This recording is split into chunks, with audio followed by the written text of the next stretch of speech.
এবং অভিনন্দন। Both team অনেক ভালো খেলছে, বিশেষ করে বানাগাঁও সেকেন্ড হাফে অনেক সুন্দর খেলছে, অনেক মুহুর্মুহু অ্যাটাক করছে, কিন্তু গোল দিতে পারে নাই, আনফর্চুনেটলি গোল দিতে পারে নাই।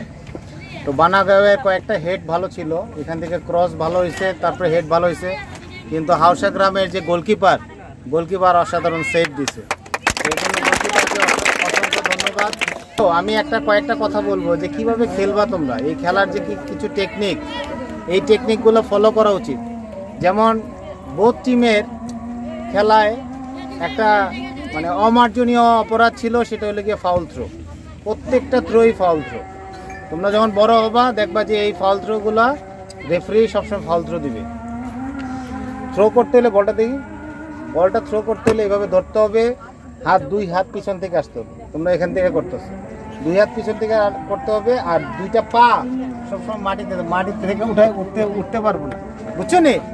দুইটা পাই মাটিতে থাকতে হবে, তোমার দুইটা পাই মাটিতে থাকবে এবং হাত পিছনের থেকে আসবে।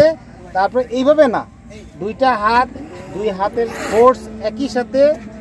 ফোর্সটা একই সাথে যাবে, যেদিকে যায় ডাইরেকশন অফ থ্রো, যেদিকে তোমরা থ্রো করবা, বোথ হাতটা এইভাবে আইসা পিছন থেকে আইসা এইভাবে যা তারপরে যাবে। কিন্তু বল যখন থ্রো করতেছো তখন দুই পায়ে মাটিতে থাকতে হবে, মাটিতে তোমরা লাফ দিতেছো, তাহলে কি কইতাছে? এটা ফাউল থ্রো হইতেছে। ফাউল থ্রো হইলে কি হবে?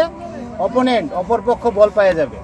আরেকটা বড় যেটা ভুল, তোমার প্লেয়ার যেমন ও খেলতেছে, ওর কাছে বল, তাহলে তোমার আর অন্যান্য প্লেয়ার ওর কাছ থেকে বল নেওয়া দরকার আছে? তোমরা কি করতেছো? তোমার প্লেয়ারের কাছে বল, তুমি আরেকজন এসে ওর কাছ থেকে বল নিতেছে, এটা তো দরকার নাই। ও আছে ওর কাছে, ওরে খেলতে দাও, ও ডিসিশন নিব যে কারে পাস দিব না গোল পোস্টে মারবো। আরেকজন এসে ওর কাছ থেকে বল নিতেছে, ও তো তোমার প্রতিপক্ষ না। একই সাথে প্লেয়ার একসাথে খেলবা, ঠিক আছে? ধন্যবাদ সবাইকে, সবাই ভালো খেলছো। হাউসা গ্রামের একটা বেস্ট প্লেয়ার ছিল আমার চোখে, খুব ভালো পাস দিছে, ওই প্লেয়ারটা। সামনে আসো।